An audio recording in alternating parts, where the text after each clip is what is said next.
Hi,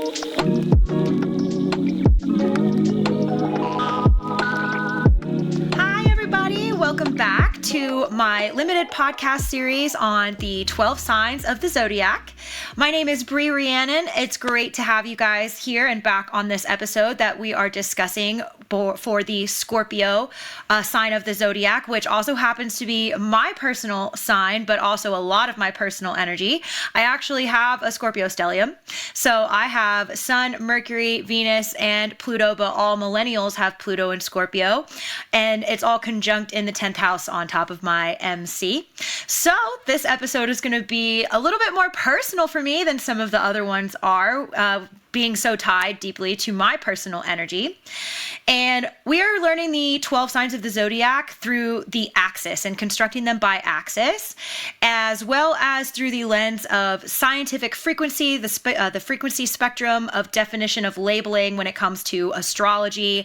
And my background in my career, especially for the last 5 years, has been dedicated to something called test and measurement, which is in the engineering world, helping engineers to do their jobs.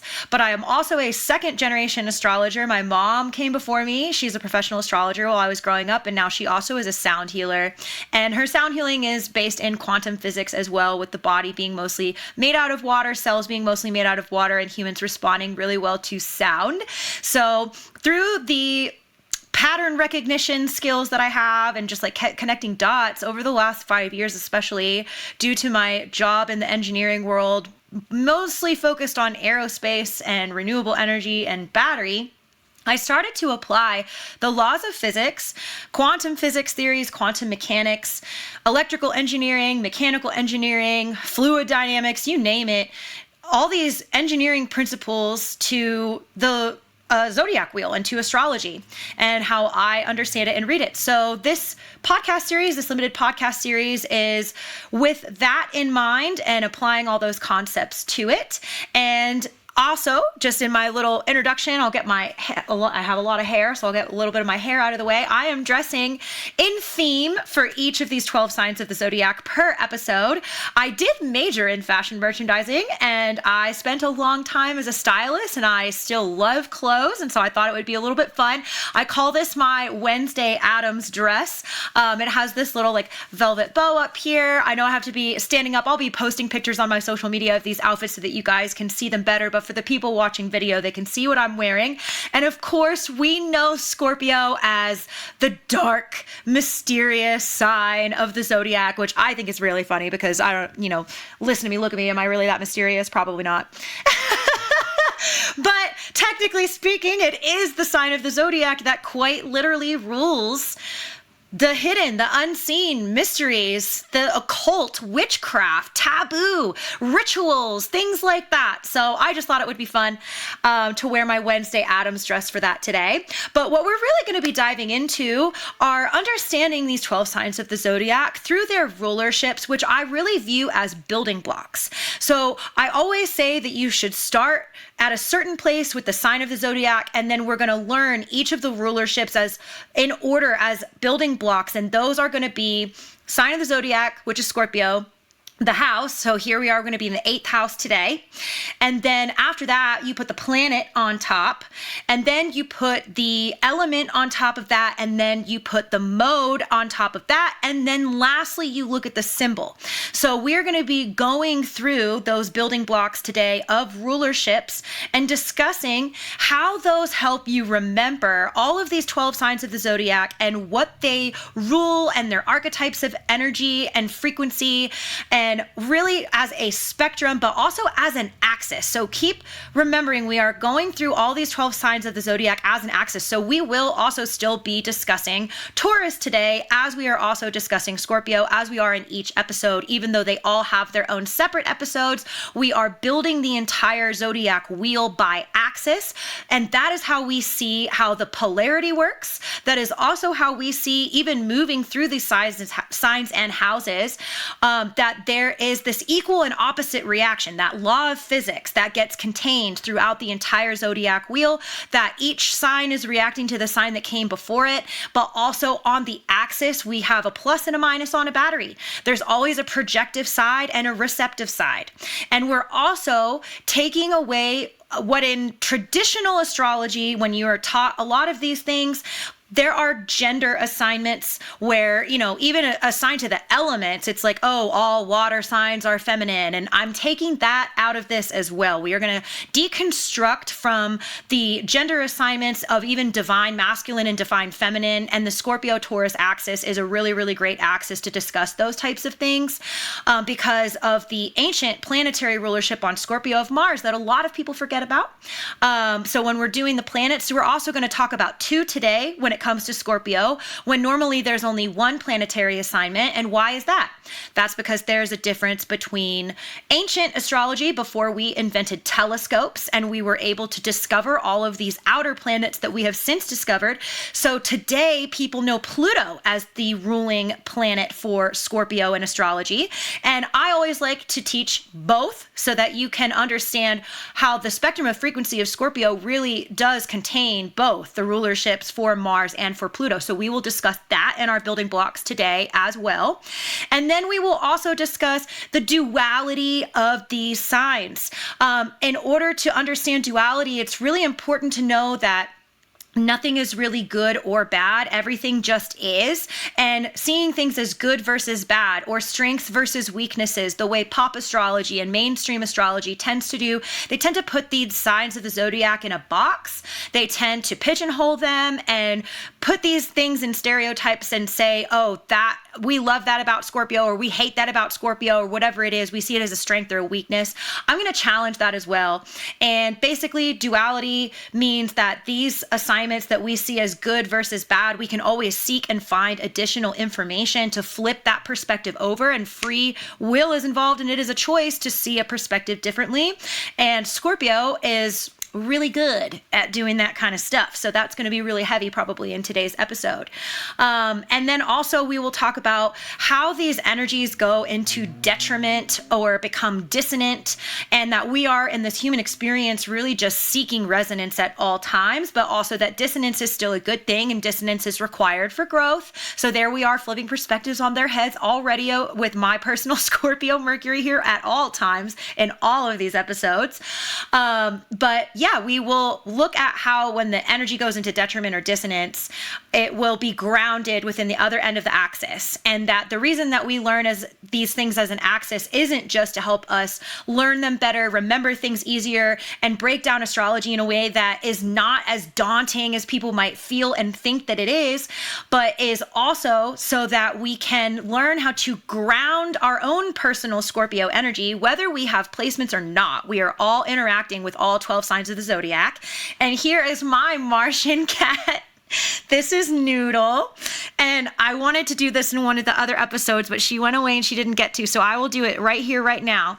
This is why her name is Noodle, because you pick her up and she's like a limp noodle and she just dangles, and she just really likes to do that. Yep, so she is like a wet noodle, and that's why I named her Noodle. And she is technically an Aries, but Aries is ruled by the planet of Mars. And also, as we have mentioned, Scorpio has the ancient rulership of Mars. So she hears me talking about Mars and she says, oh, you talking about me, you rang.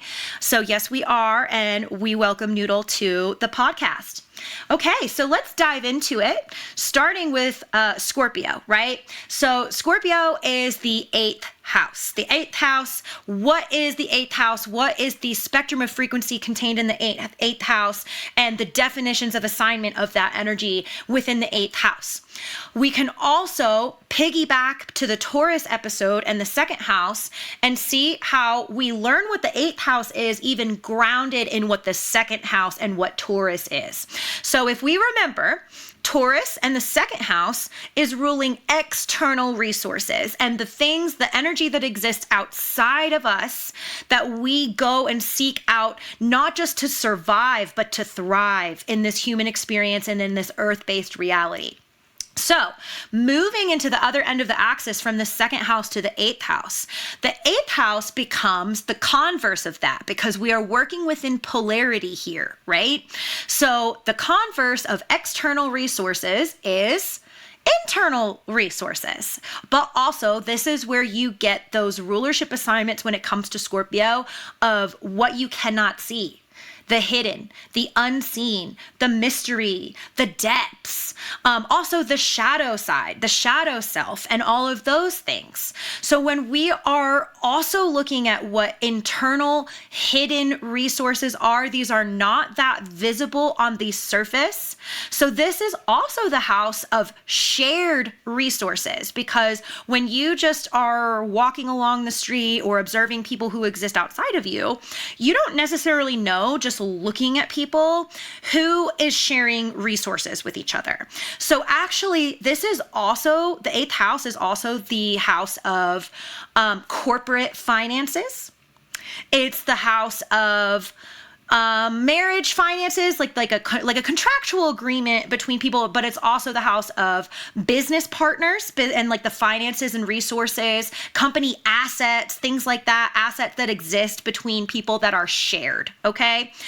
Because that is not that visible on the surface. You're never going to just walk by somebody on the sidewalk and know what kind of shared resources people are exchanging or experiencing or having, or assets that people have with each other.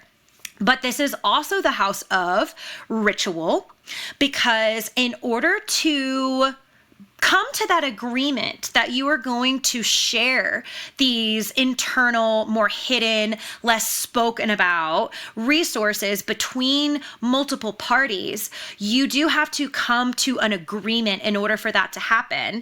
And what do those agreements look like? Well, when we look at marriage, in order to come to that agreement that you're going to share assets in a marriage, you have to go through the ritual of the wedding in order to have that. So that's why this is the house of ritual. And then when you kind of graduate within that frequency spectrum of ritual in general, that is then where you find the energy ruling the occult, witchcraft, things that are taboo, essentially also things that people just don't want to necessarily talk about, or they may feel uncomfortable talking about. So here we are still diving further into the frequency spectrum. And then this is where we also see that this is the house of sex, where, we're going to blush even just saying that word. And we live in a society, we live in a culture that, just doesn't talk about what goes on behind closed doors or in the bedroom or things like that very much. So the eighth house is also the house of that. So the eighth house is also a house of protection in that sense, because it is the house where you feel vulnerable. Whatever these things are, you usually feel vulnerable the day that you get married. If you are going to sign some kind of gigantic business agreement, like your company is going to partner with another company, you usually feel pretty vulnerable in that moment. And you start to think of could somebody betray me? So this is also a house where you find the frequency spectrum of betrayal and trauma and the things that, whenever we reveal something that we don't want to reveal yet, because remember, this is a house of the hidden, the unseen, the mysteries, the depths, the things that we want to hide from the outside world that we don't necessarily feel that comfortable sharing with everyone else. This is internal resources. We don't want to give these things away. It's a house of vulnerability, which also makes it a house of trauma, which is also where it becomes a house of betrayal. There's a lot there. The energy of betrayal does live in the eighth house, because if you also think of any of these internal and shared resources that take place between multiple parties of people not working out, sometimes there is betrayal and trauma involved in that kind of experience when these things fall through.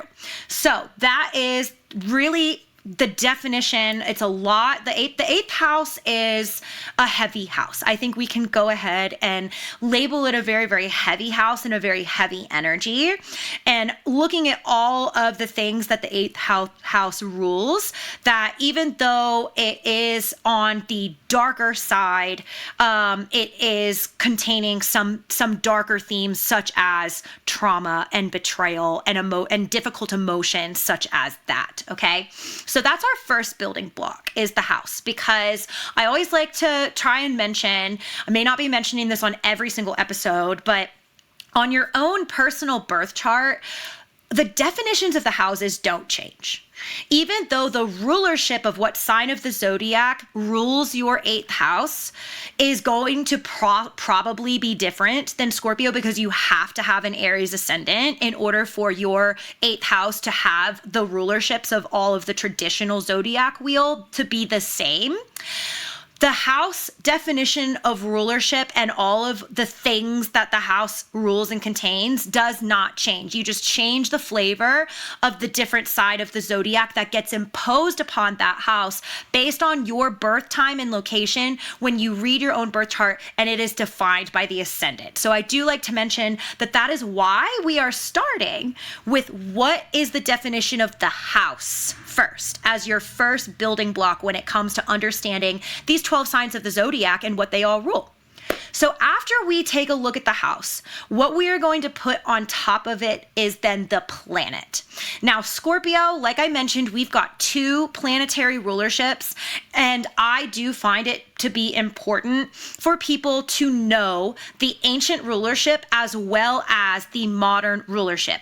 Like I said, we invented telescopes a lot later after we invented astrology. Astrology is one of quite literally the oldest forms of systems of knowledge that humans have had. And I do also want to mention, I am a tropical astrologer. I am talking about tropical astrology, and sidereal astrology is different. Sidereal astrology is based on the physical locations of where things are at in these physical locations in the sky and the constellations. So if you get your phone app out and you get like a stargazer app out, and you know based on tropical astrology what particular season you are in for the zodiac, and then you put your phone up to where the sun is, and then you'll see, oh wait, the sun is not in the, it says that it's supposed to be Aries season right now, and the sun is still in Pisces. Oh my God, astrology is fake and it's not real. And then people go viral for this on basically a daily basis, acting like they're debunking astrology. And it's like, well, no, congratulations. You just discovered the difference between tropical and sidereal astrology. And all forms of astrology are valid, and they all have their own place. But tropical astrology, a lot of astrologers will agree with me on this, that it is just better for introspection. And I like to mention that when we're talking about Scorpio, because Scorpio is out of all the signs of the zodiac, but also really this entire axis, because Taurus is very introspective as well. I like to call this an axis of introspection.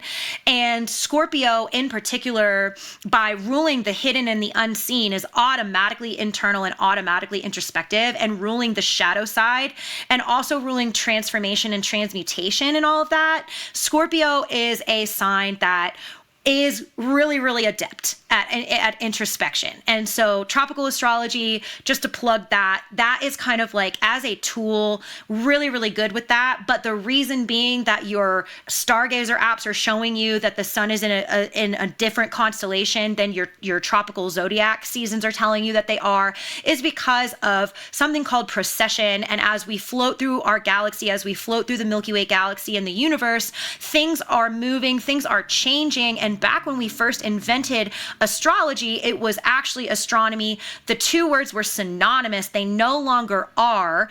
And tropical astrology in particular is based on the seasons. Okay. So anyway, back to your rulerships, your planetary rulership, and especially on this axis, and really the first 2 axes that you are learning, because the first axis that we learned was the Aries Libra axis. And that was another axis that when you look at the planetary rulerships, you have Mars and Venus as your planetary rulerships.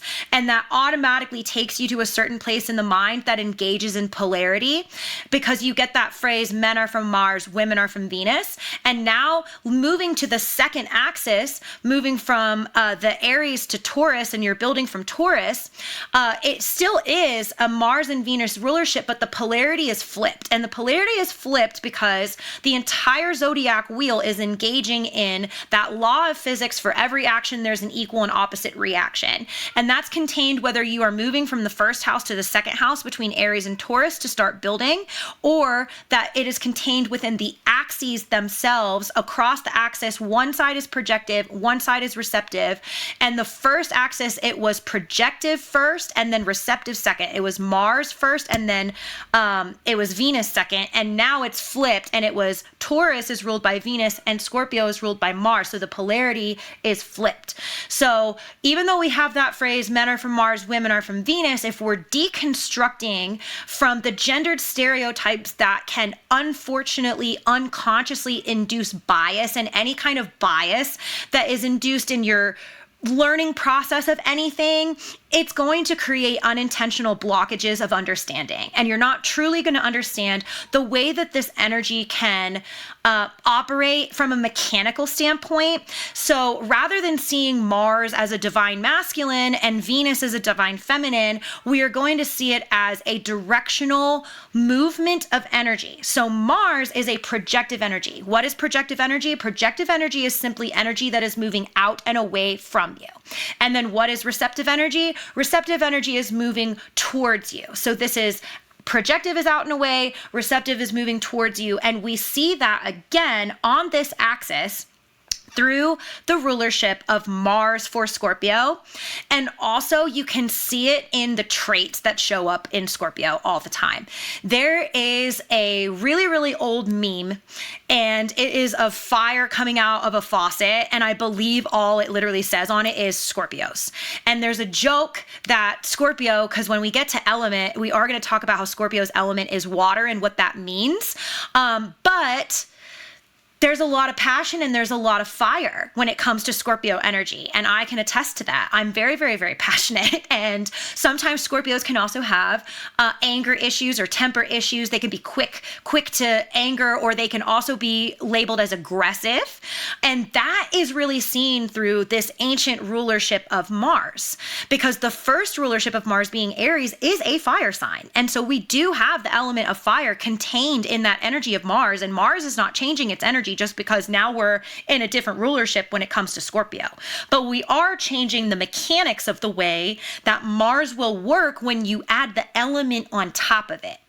So that's why you do this through building blocks. But we remember Mars rules actions, okay? So Mars is projective, it's energy out, flowing away from you. That's the polarity, it's the plus on the battery. And then the other side with Taurus and Venus on the other end of the axis is the minus on the battery, okay? So the second planetary rulership is Pluto.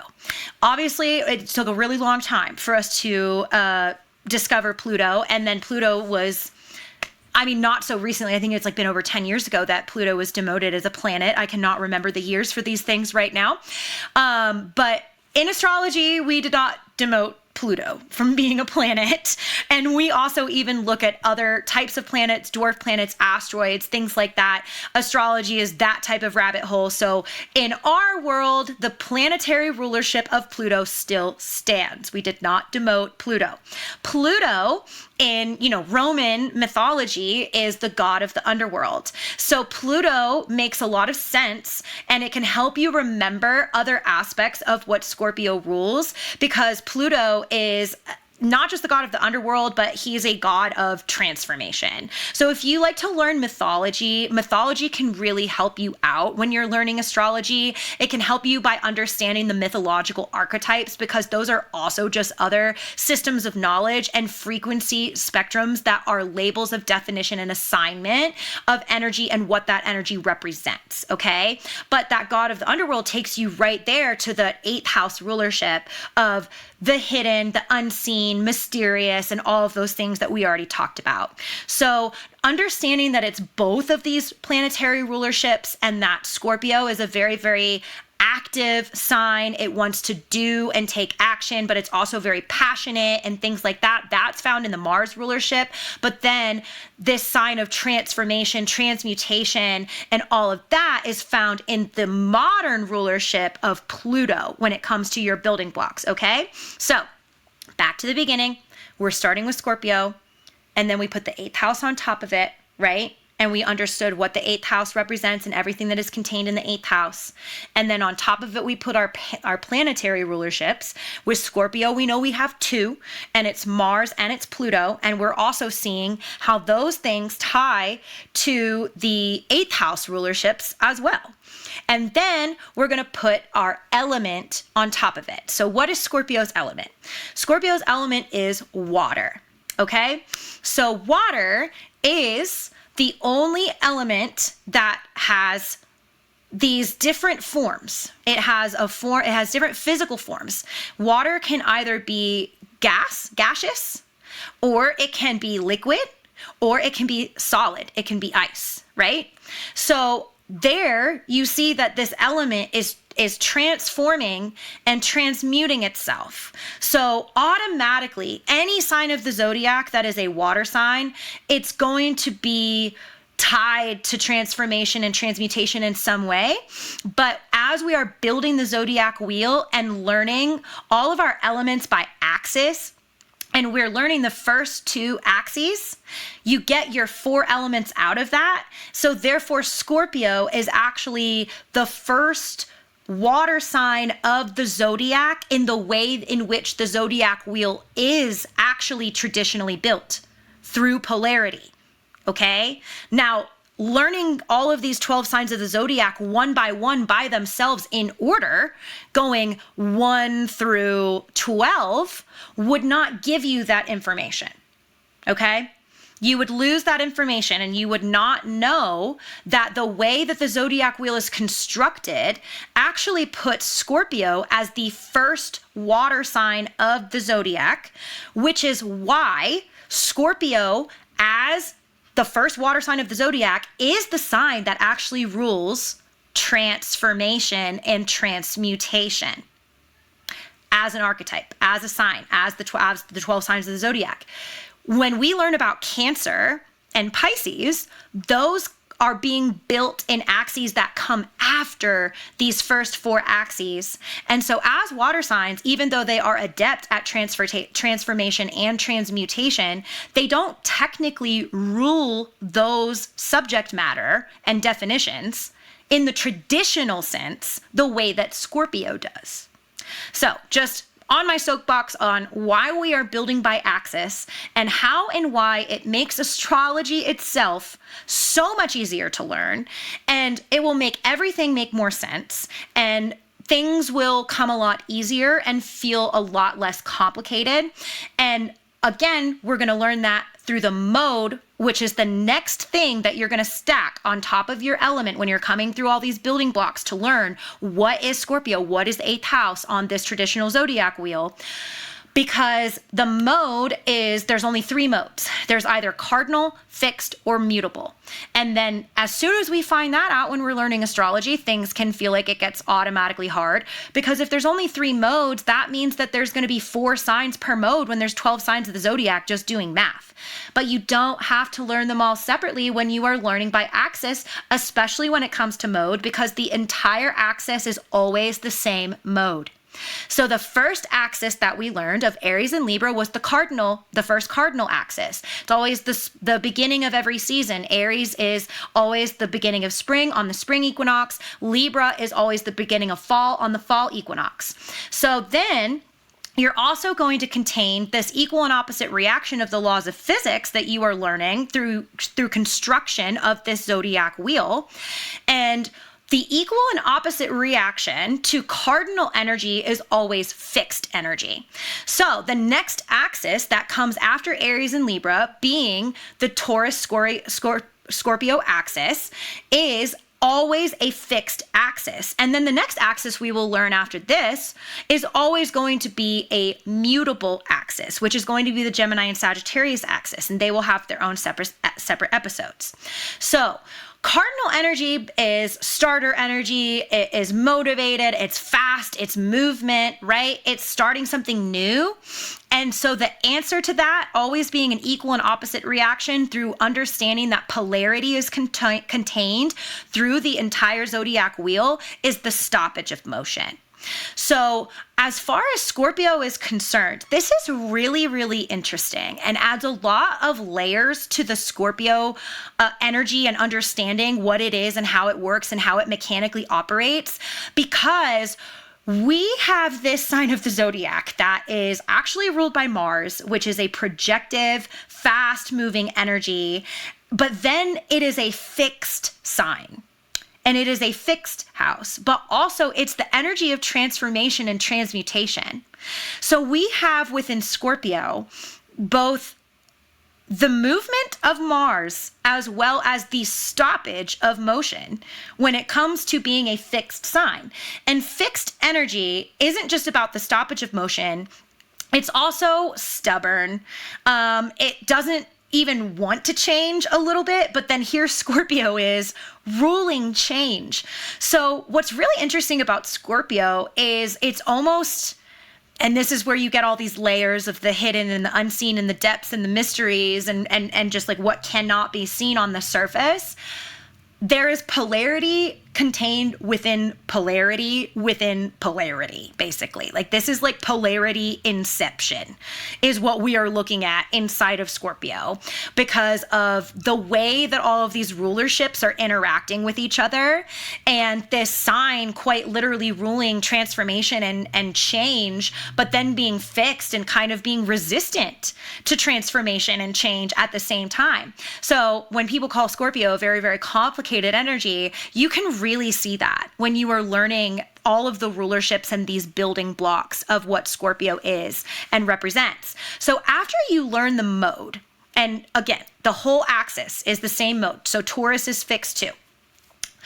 You then put the symbol on top, and knowing the symbol last is to help you in case you forget literally all of it. Because if you forget literally all of it, if you just go for the imagery based in the symbol, that can just evoke in your brain the energy, and then you can take those associations and you can be like, oh, I get the rest of this from that. And Scorpio, again, is very, very interesting as far as the 12 signs of the zodiac is concerned, because it is the only sign that has more than one symbol. There is no other sign of the zodiac that has more than one symbol associated with it.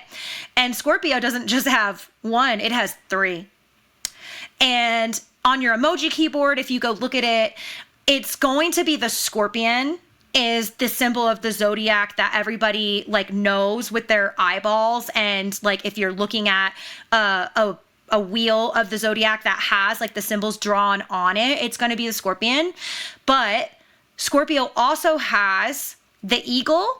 And then after that is the phoenix. And those are the three symbols that are associated with Scorpio. So you can get what Scorpio represents just through Scorpio symbols and imagery, because the first one that you look at with the scorpion, I like to describe these as the different levels at which Scorpio can operate, and that it's a frequency spectrum, and it is literally one of the largest spectrums of frequency within the entire zodiac because of ruling transformation and transmutation. It kind of has to be. So the scorpion is the lowest possible level of the spectrum of frequency if you're going to look at it from a sense of like hierarchy and like rising above versus rising below, right? So the scorpion is where you can get Scorpio's vengeful, vindictive energy. It's the energy that rules revenge, because remember we saw how the rulerships are also putting trauma and betrayal into this sign of the zodiac in this house rulership. So the scorpion is the stinger, and it reaches out and it stings and it kills, or it's a predator, right? So it's like very, very, very formidable as far as the energy is concerned. And there's a lot about Scorpio energy that you can automatically see as evoked just through that symbol of the scorpion. Now, the next level is the eagle. So when we think about the eagle as an animal, the eagle flies high up in the sky. Sometimes they're up so high that you can barely even see them down here on the ground. But then they have this ability to have such precise sight. They actually have some of the most precise vision in the entire animal kingdom, because through their vision, they can see something as small as a mouse or a vole all the way down on the ground when they're quite literally hundreds, if not a thousand, I don't know how many feet, like in the air, and they just dive bomb that thing and get it. So there we get that it's evoking that this sign of the zodiac and these house rulerships rule the seeing what is hard to see. Of how else do you see the hidden? How else do you see the unseen? How else do you see the shadow self, or see things that people don't want to see or are hard to see, right? It's hard to see. Scorpio has eagle-eyed vision out of all the 12 signs of the zodiac by having the eagle as one of their symbols. And then the last one is the phoenix. And that one obviously is a mythical being that doesn't technically exist. And it's like we can use those first two symbols as actual animals in the animal kingdom and get our associations and archetypes out of those images. This one takes us into like mythology, the intangible realms, and the ether, which again makes sense because let's remind ourselves that Scorpio is the sign and the 8th house is the house that rules witchcraft, taboo, the occult, rituals, these types of things, right? So that takes us into that realm of mythology. So that's why we have a mythological symbol that is associated with this sign of the zodiac. And of course, we all know what the phoenix is. The phoenix is the bird that burns up into a pile of ashes and then rises again out of the pile of the ashes into the beautiful, fiery bird with the long feathers, and it's gorgeous and it flies around. If you remember it from Harry Potter, it was really cool.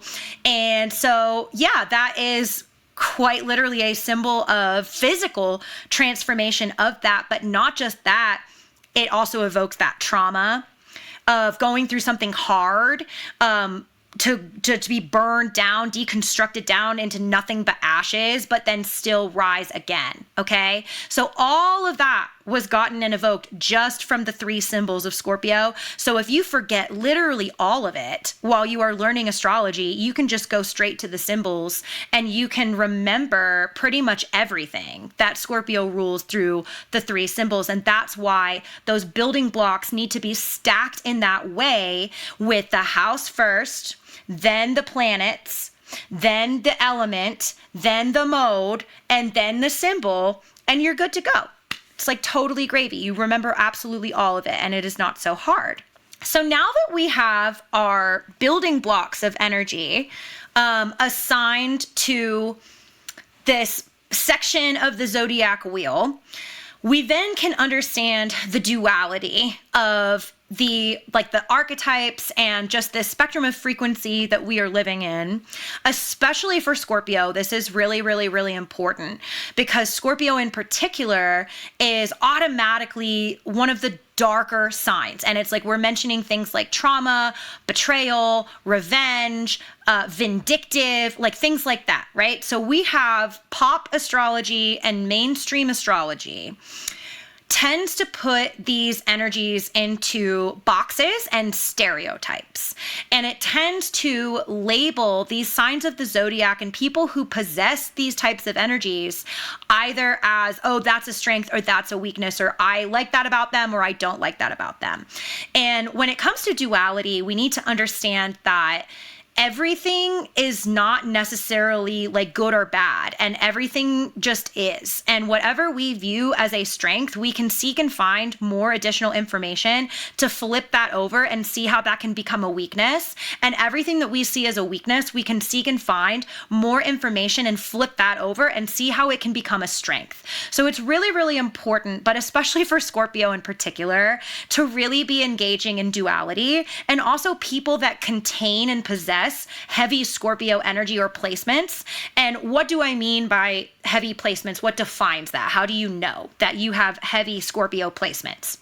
So if you know your birth chart, this is going to be like the big six type of thing. So it's like Sun, Moon, Mercury, Venus, Mars, or your ascendant. So if you have Scorpio in any of those things, that means that you personally have heavy Scorpio energy. But also you can take that a step further. You don't have to have any Scorpio placements. You could have 8th house placements. So it's like if you have a bunch of placements in the 8th house or any placements in the 8th house, that is a Scorpio flavor on that energy, even if it's a totally different sign of the zodiac. So that's another way that you can look at these things. And like I said, that this is the entire axis is kind of an axis of introspection, wounds, and trauma and things of that nature. It is a little bit of a darker axis. So therefore, we really need to engage in duality when it comes to understanding this axis, because we cannot understand it at the best possible level if we are going to look at this and just be like, oh, all of these things are bad. Because the human brain hears the word trauma or revenge or betrayal or wounds or shadows or things like that, or the word taboo, and it's like, bad, all of that's bad. You got to deconstruct from that whenever we see these things, okay?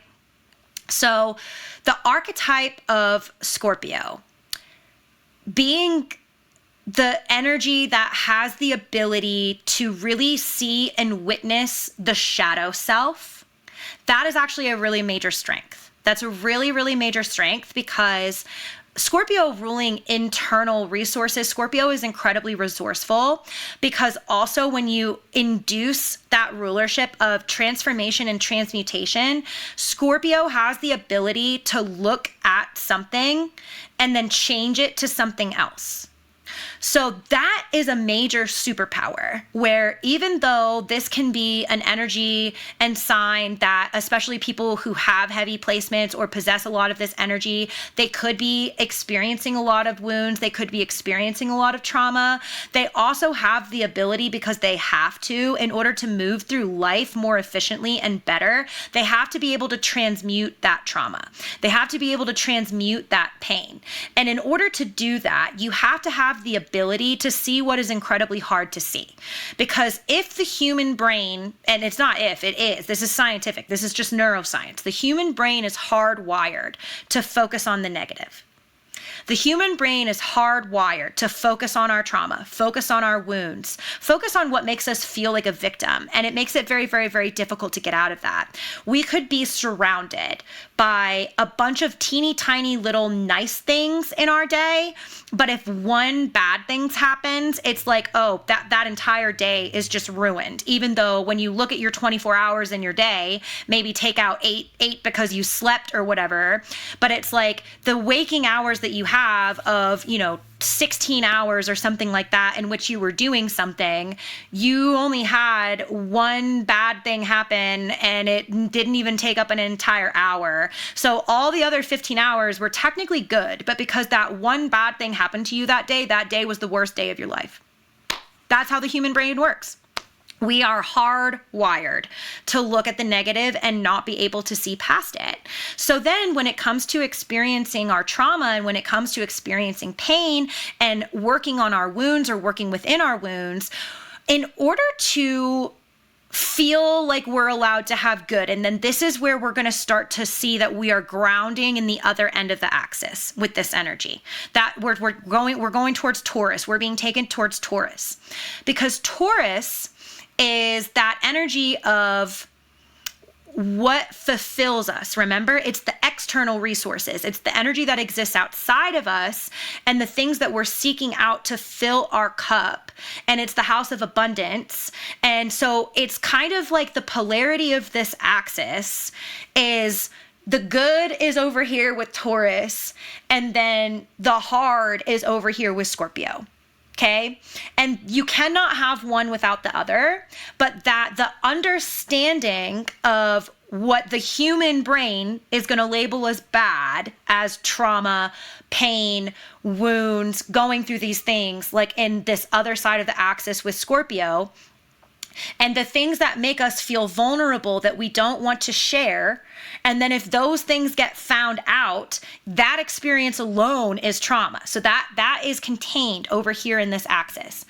if we do not understand all of that at the greatest possible level, and we are not focused on it as bad,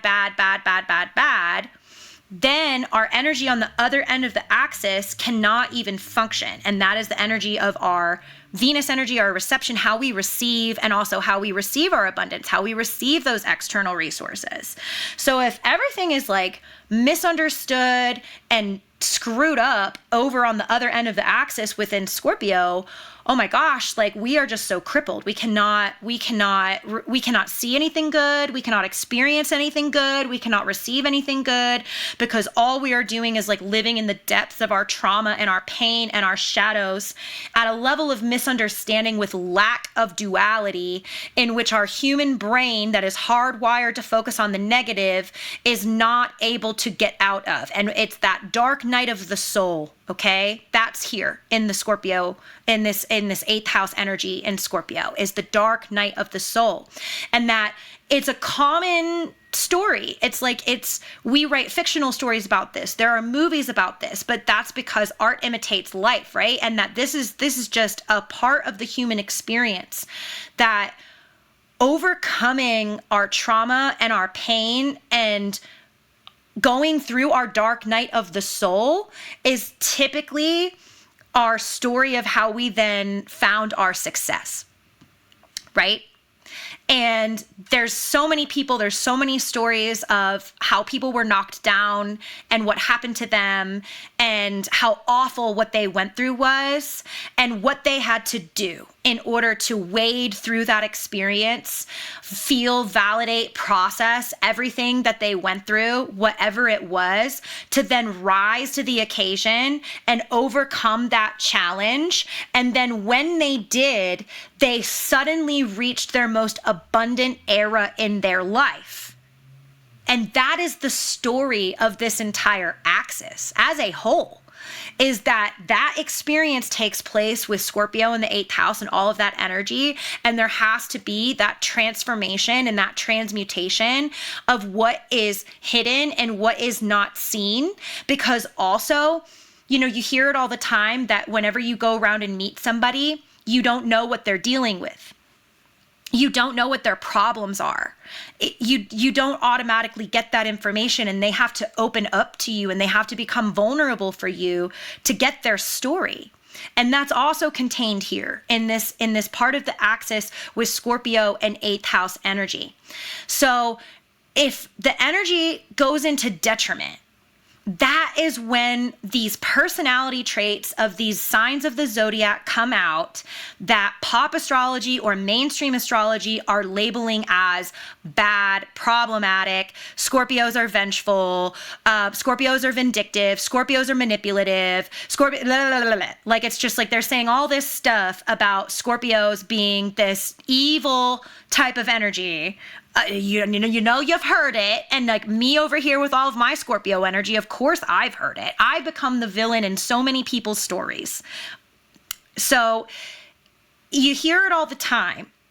But that is because the Scorpio energy can go into detriment by not transmuting the pain, not transmuting the trauma, not going through that healing experience of witnessing all of their shadows and the pieces of themselves that they don't want the rest of the world to see, that they don't want to become vulnerable, that they don't want for people to see those parts of themselves because maybe they're also ashamed of those parts of themselves. So then that energy has to be grounded within the other end of the axis, meaning it also has to heal within the other end of the axis. When we're talking about grounding within the other end of the axis throughout the entire zodiac wheel, we're also talking about healing in that end of the axis. So how does Scorpio do that? They do that through Taurus. They do that through Venus. They do that through self-love, self-acceptance. That self-acceptance part has to come before self-love. Self-compassion also has to come before self-love. So there's even building blocks that go in a certain order when it comes to interacting on the other end of the axis within the Venus energy in order to transmute their pain and transmute their trauma, but also to recognize the pieces and parts of their shadows that they view as bad, or that they don't want to be that way. And it's the hardest parts of themselves to accept. And they have to go through the act of engaging in the other end of the axis, in the other end of the polarity with Taurus and Venus in the second house, in order to even then receive all of the things that we are seeking to receive back in the second house, and with Taurus in general, our abundance and filling our cup. We're not able to fill our cup if we do not experience self-love, self-acceptance, and self-compassion, and also give ourselves grace and patience. And that's also found in Taurus in the second house, because remember, Taurus is the sign that slows down. So in order to give yourself grace and patience, you have to slow down in order to recognize that. And then that's also hard for Scorpio to do when they're ruled by that ancient rulership of Mars, and that Mars energy is go, go, go, do, do, do. So that's when the energy becomes ungrounded. That's when the energy needs to engage in its other pieces in the polarity of its axis in order to function in the most optimal way, because here we are down here in this human experience, and it's really, really hard. It's really hard being human. I always say, I've said it in a couple of other episodes, not every single one, but that being human is like a video game on expert level hard mode. And you don't get to change the setting. You don't get to go to easy mode. And so when we're learning the 12 signs of the Zodiac and the way that we interact just in the human experience in life with all of these energies, because we do, whether we have these placements or not, these are all deep, deep aspects of life and the way that we navigate this human experience in this reality. We have to understand these things at the deepest possible level in order to then have a fulfilling experience, which is also contained in that other end of the axis. When it comes to Taurus in the second house, we're seeking that energy, that of whatever it may be that fulfills us. And a lot of people will turn that materialistic. They'll hear external resources on the other end of the axis and say, oh, well, that means money. That means material things. That means things that you can buy and have. And it's like, well, no, it's not just that. It's receiving love from also yourself. It's still that. Whatever fills your cup, it doesn't have to be material. It can also be intangible.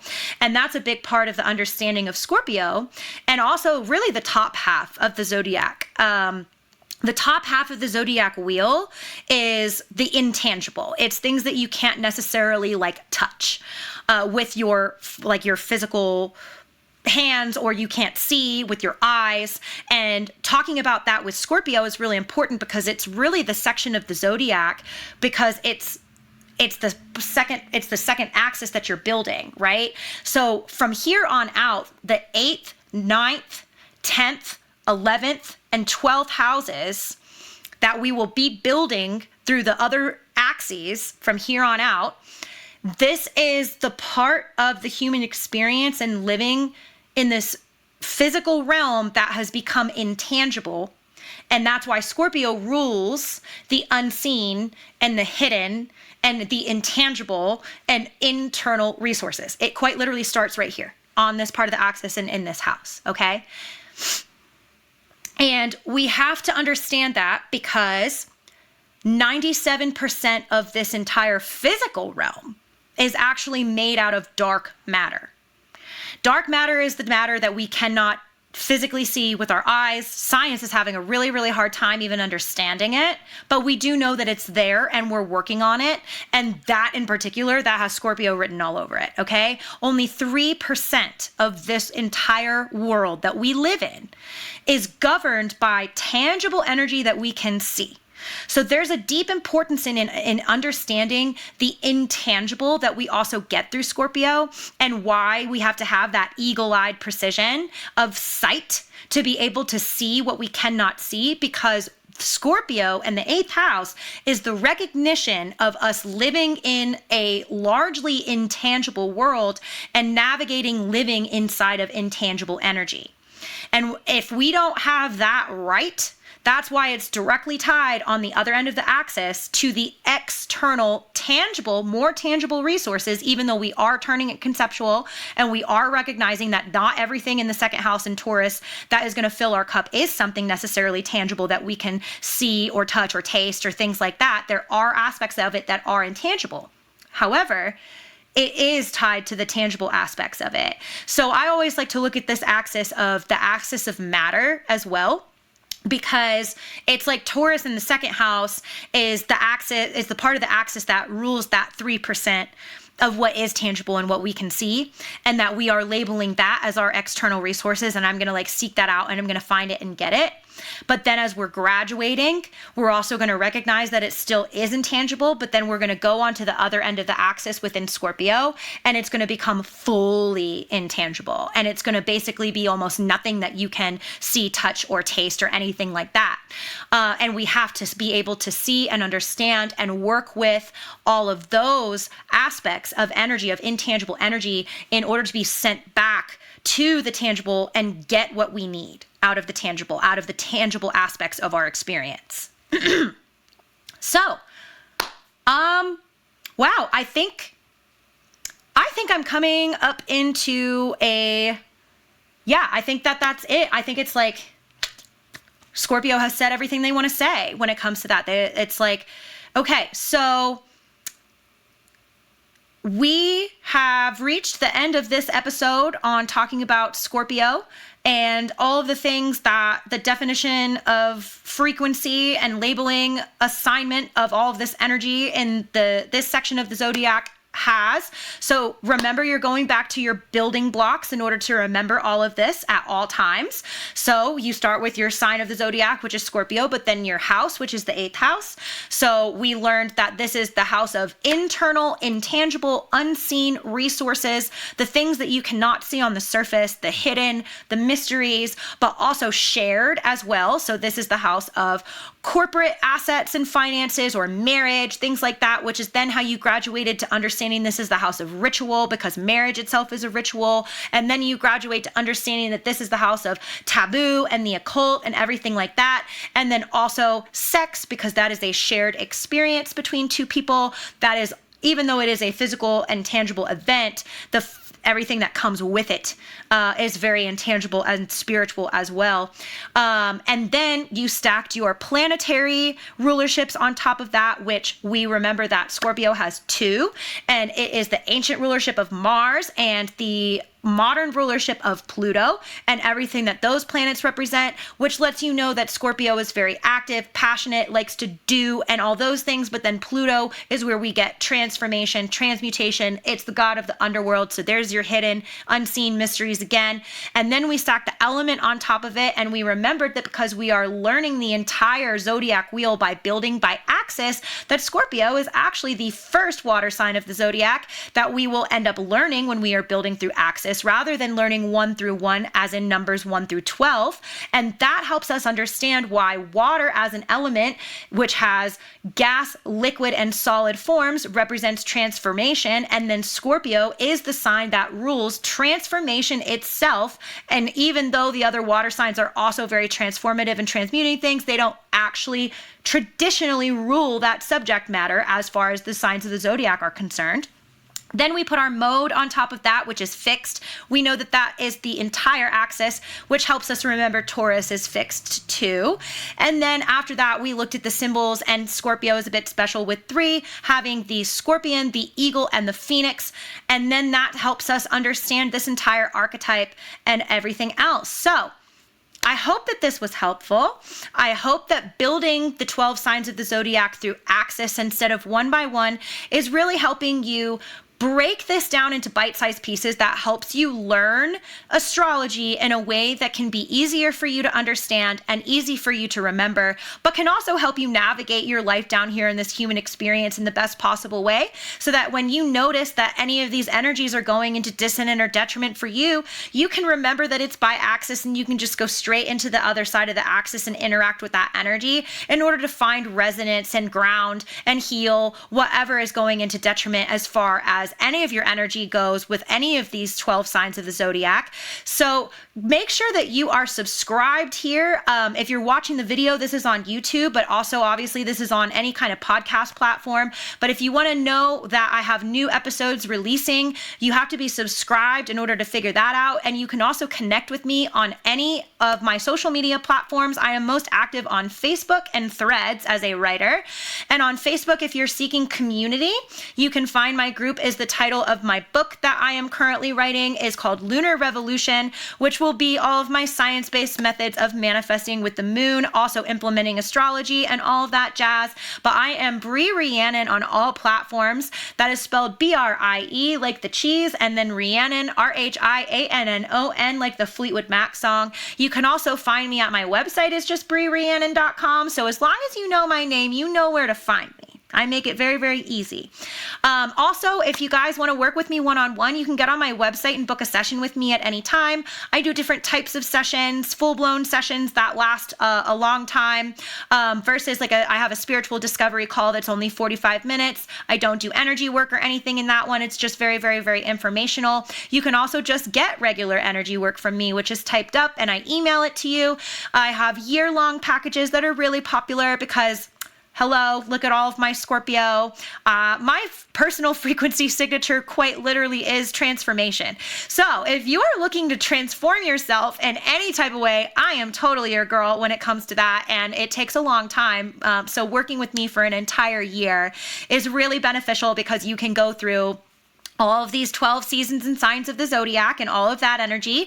You can also go through all of your lunar events with me, all of your new moons and full moons. You get a full lunar calendar with that, a full Gregorian calendar, a full astrological calendar, whatever you want to look at. And we can just really dive into how you interact with all of this energy to help you generate and manifest the greatest reality for yourself humanly possible so that you can enjoy your human experience.